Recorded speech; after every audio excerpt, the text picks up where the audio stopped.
Hello, thank you, my dear. Well, I just want to say the title of my message is actually a truth also. You know, age is not a factor, and that's a capital T truth. Age is only a factor if we think of it like a death sentence, which some people look at age as that, don't you? I mean, you sit there and you think as every year goes by, you're just getting closer to that day. And that's not the way we need to look at it. You know, we need to think that with age comes the good, the bad, and the ugly. Just kidding. We don't. But Dale had that on his shirt too, and I had to say it. So anyway, but before we explore any more about age, we're going to say our statements of truth together, please. I am a child of God. I am deserving of good in my life. I am accepting my good now. Thank you.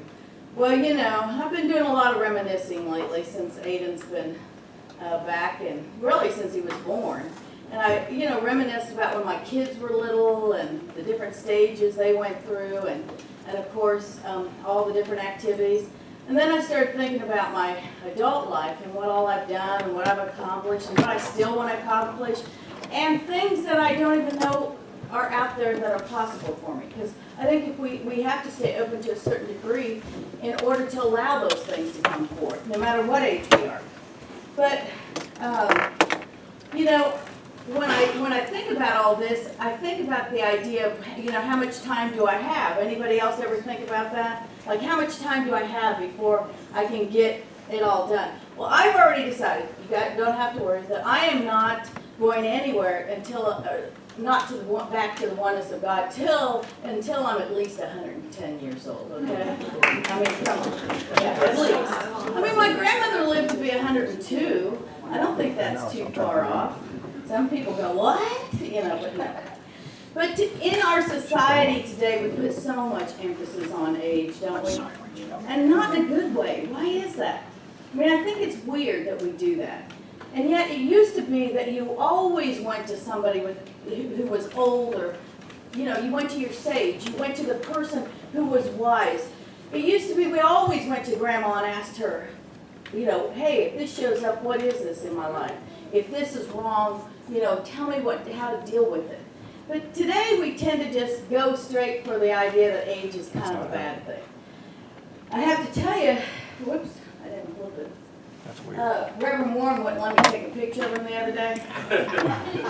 So this is my cartoon of him. But the other day, I don't know if he's around to see that, but I'm here. I told him I was going to put something on there. Hey, there you are, Reverend Warren. Do you see it? Like, That looks good. Anyway, the other day we went into this restaurant, and he goes, well, how old do you have to be to get that senior discount? I'll tell you what, the man almost didn't live. I almost grabbed him and just drug him out of that restaurant, but thank goodness the cashier did not hear him. Because I thought, God, I'm not ready to have somebody give me that senior discount. You know, I'm just not ready for that. But anyway, we all know that a lot of restaurants give it at 50 years old, right? I'm just saying for all of you out here. Yeah. okay, when she's speaking, So we can look at that as a benefit instead of as a negative, can't we? That little discount we get, but to me it's not worth a dollar or two off. I think I that I mean, need to check to the be called a batteries, senior. but anyway, for now. I'm not going there. But you know, there's so many things that are advantages as we get older, and some things not. I mean, think about when you were a kid and you turned 16 and you got to go get your driver's license. Or for me, 18, and I got to buy my first car. You know, those were huge times in my life. I was like, I can't wait to be 18 so I can buy my car, you know. And I saved up my money, and my dad was, I mean, he was in the military, so no offense, Jay. But he was in the military, and by golly, I had to have my budget all worked out, how I was going to put so much away for repairs, and, you know, I was going to be able to change the oil every whatever miles it was. I don't even know at this time. But, you know, these things are monumental in our lives, and we remember them, and we carry them on from generation to generation. I remember even thinking that, you know, when I was 16, I was going to get to go on my first date. Then my dad changed the age limit, you know, to 17. When I turned 17, he didn't want me to go. I said, Dad, I'm going to prom. You know, and you know what happens when your dad says you can't go to prom. You go anyway. Yeah. But those were monumental times. And we get in this like this age loop thing, I call it. It's kind of like a age milestone loop, you know? Think about it. You know, we're born, we begin to walk, we begin to talk and go to school, and then we graduate from school, and then we go to work, or we go to college, we graduate again, then we might get engaged, we might get married, we might have kids, and then we start all over again with our grandkids and our kids and then our grandkids. And it's just this continual milestone loop that we relive all these milestones, don't we? And sometimes even if you don't have kids or you don't have grandkids, you live them through your other family members' kids or your friends' kids or whoever. But you end up in that milestone loop where everything seems like it's a milestone. You can't wait to hit that next age. But what happens when we get older, and I'm saying over the 50-year mark, then we start thinking at that milestone loop in a different way, don't we? Sometimes we start thinking, oh, it's time to retire, or I might as well give up on that dream because, I'm too old. Or all these kind of negative things.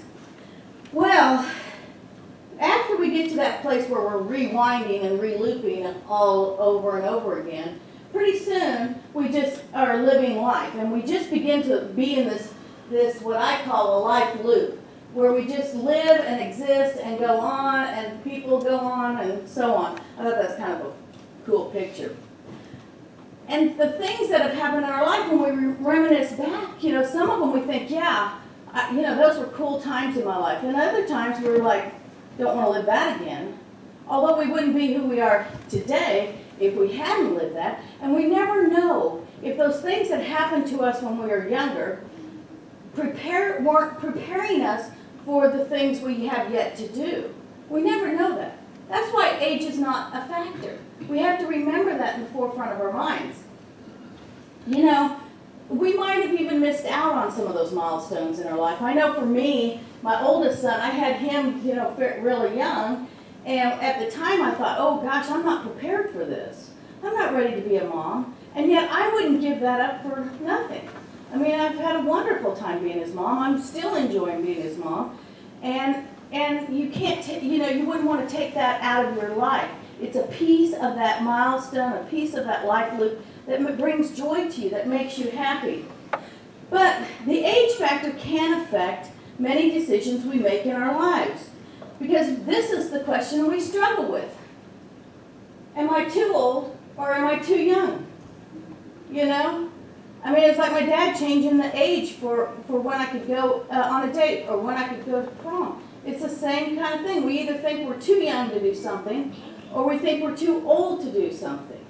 And we have to change that mindset. It does us no good to think in terms of that. If we look at age as not being a factor, then it doesn't matter what age you are. I like to think of age as just a spiritual number. A spiritual number we've been given. And we are unlimited potential beyond that. But our society has been built around age. Everything is age. You can't even go to school until you're a certain age. You can't do some of the things, and I get that. We have to have some rules. We have to have some sliding scales on that. And believe it or not, the age to be able to do certain things has changed over the decades. It used to be that girls could be 12 years old and get married legally. Boys could be 14 and get married legally. All 48 states have changed that now to being 18, except for in Nebraska, you have to be 19. And in Mississippi, you have to be 21, believe it or not. But the sliding scale has been manipulated for so many things. Or been adjusted over time. One of the things that the sliding scale has been done for age is religious ordeals. I know when I was in second grade, I was baptized as a baby. I was confirmed and made my Holy Communion both at the same time in second grade. And now, according to Wikipedia and what other people have told me, you don't make your confirmation until you're like 14 years old. Mm-hmm. So they give you more of a choice. Now in Unity, we christen babies and we allow people to choose their baptism because we look at baptism as a spiritual choice for spiritual growth in your life. You know, so you know, all of these things can be milestones, and all these things can be attributed to age or not attributed to age. But I think that we do base too much on age in our society. You know, the minute somebody starts getting a gray hair, then you're deemed to be a senior citizen, or you can't go and do anything. You know, or good Lord, let's watch them driving because they might need their driver's license taken away. You know, all of these kind of things can happen. But the thing is that I think we have to look at it that we're growing in a spiritual way. We look at it as a spiritual number, and we are growing spiritually. We are getting that place of understanding, that place of wisdom. And isn't that what it's all about?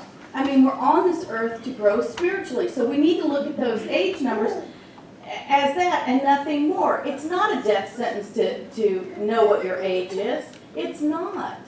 You know, and I don't like to tell anybody how old I am, and I'm not going to, because I know that there's a lot of stigma around the number. But I can know, don't you dare. Put your hand in, mister. What about that picture earlier? Paybacks, huh? Paybacks, yeah, that's not even kind. Anyway, Fillmore tells us this in Smashing Power of Mind. I don't know why these, I must have used one of your slides that I copied one. These error thoughts and misconceptions of truth are only age-lasting, not everlasting. Isn't that powerful? Everything, all good, is to be gathered up, and everything is good at its center. So what does that mean? It means each one of us are good, right? Doesn't matter how old we are or how young we are. The essence of your body is good and of true substance. If we believe that we are, when you sift your consciousness of all but the real and true, the body becomes full of light. If we believe that we are the image and likeness of God, then we have to be good. We have to be that pure light. We have to be that essence of all that there is. And there's no age on that, is there? Anybody know how old God is? No. And does it even matter? No, it doesn't matter at all. Because truth is truth. And truth lives on beyond what we do or what we say or what we think about anything. And everything is good. Even aging is good, believe it or not. Because our bodies are so good and pure at the substance of what they are, that they are health and wholeness and completeness. We just change our perception about them. The minute we get a wrinkle, the minute we get a gray hair, we start thinking, oh gosh, it's going. You know, it's not the same. No, but if you look at the milestones that you've hit in your life, you're not the same anyway. It's all together one big package that we have to enjoy and embrace and know. You know, I think sometimes we just latch onto that negative thinking, you know, and we make comments about ourselves that are living in the lack, you know, oh, my eyesight's not the same as it used to be. Well, okay. You know, thank God somebody came along and made contact lenses or made glasses or made eye surgery that you can get it corrected. You know, divine ideas have been pouring through us to help us. You know, we might say that we don't have the strength that we used to. Well, or the balance that we used to. Or whatever. But we can work on things that make us live safer and be safer. You know, there's just so many things that we can nay that are just normal progression. I know when I broke my leg, I couldn't get around. I mean, I had no strength. I had to lay around for 6 weeks with a full leg cast. Did that mean that I'm old and decrepit? No. Did it feel like it? Maybe. I mean, I didn't, you know, I was 35 years old when it happened. And so it's kind of like, no, you don't know. You don't know what's going to affect you or not affect you. But what happens when we release that depression and we release that pain and anxiety and don't pay attention to those elements that are going on with us, we open up a new pathway in our bodies. We truly do. We just open up this portal that allows that goodness to come pouring through. I like to say this. Oh, I'm going to put these all up here. There we go. We find a rejuvenating energy that has been latent within us. We feel the energy of God moving us to a new heights. How many people, when we pray, feel that energy. Amen. It's the same energy that enlivens your body, that brings forth that blood flow, that allows you to feel like you're still in high school with all the energy you need to be doing what you want. Our desires spark new hope to be able to do things we have longed to do. It is an amazing force within us, and that force within us is God moving in through us. The blessing is that we take it in and move through each experience with a peace and calm rather than a manic energy we might have expressed in our younger years, making it all more rewarding and enjoyable. And I think this is important for us to remember, because we all have been in that place when we were in our 20s and trying to multitask and get it all done, and by golly, we did. We just went after it, didn't we? How many people can say they did? Amen. Yeah, and you did it almost in a manic state, didn't you? You were like revved up, ready to go. Oh gosh, I'm getting all this done. Could you even make the list now? No. And did it really matter? No. Now when we do things, we think about it, and we ponder it, and we might do one project at a time or two projects at a time, but we move through it with ease and grace, and we feel good about it. And that's the benefit to having a little bit of age onto our deal. Yes, Janelle? Over the weekend, there was a movie with Bing Crosby, and he decided to go back to college, and he was a grown man and had businesses and everything. His kids were horrified. You can't go back to college. And then all the problems he had, he went to admissions. Oh, no, sir, you're too old.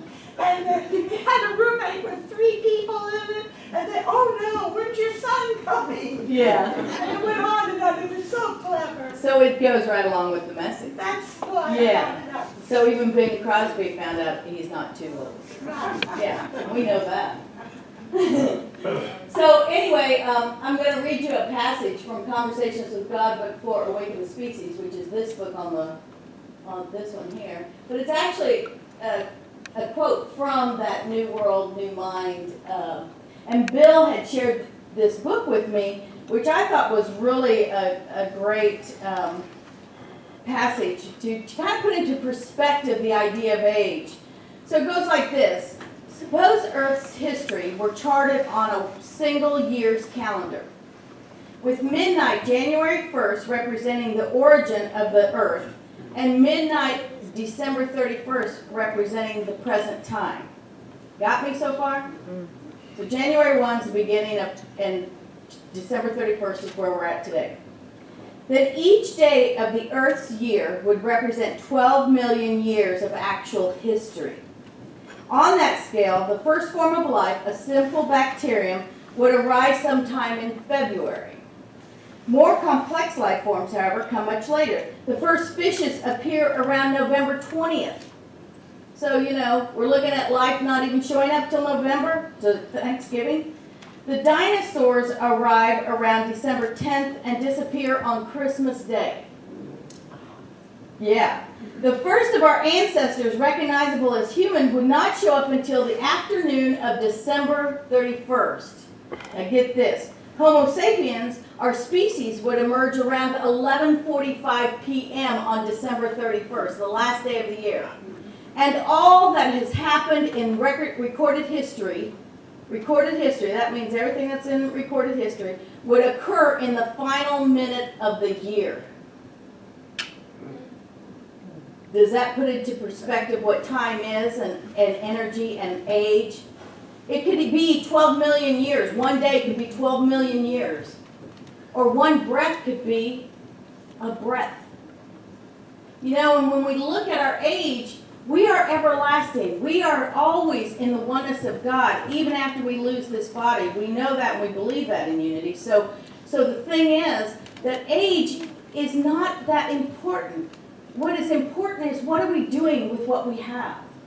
What are we doing with those divine ideas coming through us? Those ideas that are pouring into us as things that we want to do in this world. We can't sit there and say we're too old, or I don't have the money, or I don't have the energy, or, oh, I'm just here in my little house just waiting for something to happen. No, we have to take those ideas and put them into fruition. I mean, that's how we got glasses, Somebody put it into fruition. And I'm not trying to say that I agree with creation versus evolution. I'm not even going there with this whole talk on reading that passage, because I believe all of it comes from God, no matter when it came. And that's the way we have to think about ourselves. No matter when we came into this earth, whether we were born last year, or we were born 50 years ago, or we were born 70 years ago, or 80 years ago, or 90 years ago, it doesn't matter. There's still things for us to do. There is still things for us to share. God is still energizing this body that we call us. And we have to put that energy into fruition. We have to look at the unlimited potential that we are. And in a minute, in an instant, we can come up with something new, and we can come up with a new direction. But look at your age as just a spiritual number, and it changes the whole perspective. Well, I found this video that I'm going to share real quick, and of this man who tells us that we are always potential, and that's important. And I believe that's a truth, that we are always potential, that there is always potential latent within us, wanting to burst forth. That energy sometimes that we feel, that anxiousness, is just God nudging us forward. But anyway, it said the potential that is unlimited and abundant, wanting to express at every age, no matter what age we are. So I'm going to show you this video real quick, if I can. It should come through.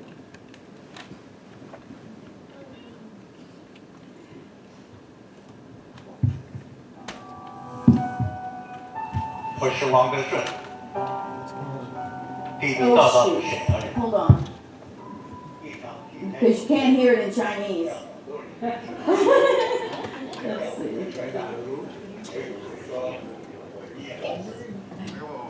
Reverend Warren. Hey, do you know how to get you probably don't, the video up on there? Warren. I don't know where he went.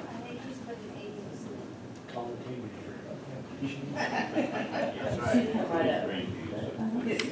Exactly.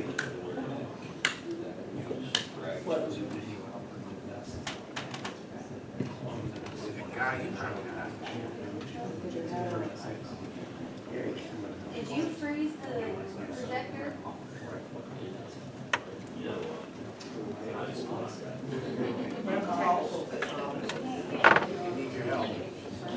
I can't get the video to play up there. It's playing on here, but no. Yeah, he knows how to do it. Here. Come here. It'll just take a second. Sometimes the PowerPoint does that too, doesn't it? Anyway, while we're queuing up the video, why don't you grab your bulletin? If you don't have one, grab a prayer slip in front of you, because I'm going to give you a couple questions after you see the video to answer. And that way, in the pen up front, there's pens up in the chair in front of you. That way you'll be ready to write after we're done with the video. You ready? Yes. Yeah, you got it. Thank you. 我是王德顺，地地道道的沈阳人。一场 T 台走秀，让很多人认识我。有人叫我最帅大人，也有人说我一夜暴富。可是你知道吗？为了这一天，我足足准备了60年。24岁，我当话剧演员。 44岁开始学英语，49岁创造了造型哑剧，到北京成了一名老北漂，没房没车，一切从头开始。50岁，我进了健身房，开始健身。57岁，我再次走上了舞台，创造了世界唯一的艺术形式。 它叫活雕塑。70岁，我开始有意识的练打击。79岁，我走上了 T 台。我今年80岁了，还有追求。相信我，人的潜能是可以挖掘。当你说太晚了的时候，你一定要谨慎，它可能是你最深的剑。 没有谁能阻止炫的时候，千万不要对自己说我是王德顺，我是最炫东北人。Didn't you love that? So we can unlatch that potential that is within us, that is latent within us. So here's my questions for you. Hold on. Oops, that's that. What might be your pent-up potential? Or, if you want to look at it this way, what have you been longing to do in your life? So just jot yourself a little note. If you don't know the answer, just jot yourself a note to think about this question, because it's important.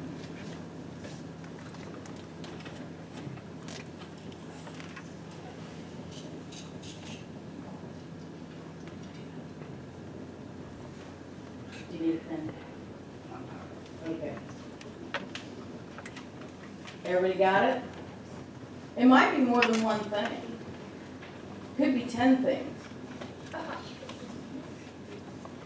And every day it might be ever changing. You might have one thing one day and the next day something else.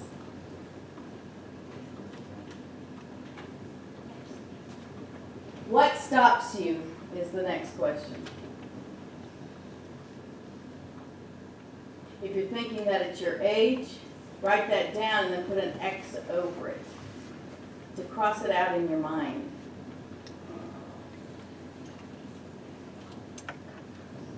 And if it's anything else, then of course you need to explore that and figure that out. What is the one thing you can do this week to move forward to achieve this desire? Just one thing that you can do this week. Because this is the thing about looking at what you want in life. If you can help yourself do one step towards that goal, then you're one step closer to that goal, aren't you? You're one step closer to doing what is yours to do. And with each step, I say stop and pray, because you never know when that direction could change or when that direction could be something else for you. But didn't you love that guy? I mean, wasn't that fabulous? I mean, he started exercising at 50, and at 50, most people say, oh, I can't exercise again. You know, it hurts, it's terrible, I don't like it, whatever. But my hope is that you found a new sense of energy to use and to see yourself as God sees you, which is what? Healthy, whole, complete, and just that perfect expression of that light of God that you are. I invite you to stay open this week, too, to allow Spirit to guide you in whatever direction you're being guided, to find what is yours to do, to find what you want to express, and to achieve that and be that. Because I know that you are filled with potential, because age is not a factor. Thank you for being here today. God bless you.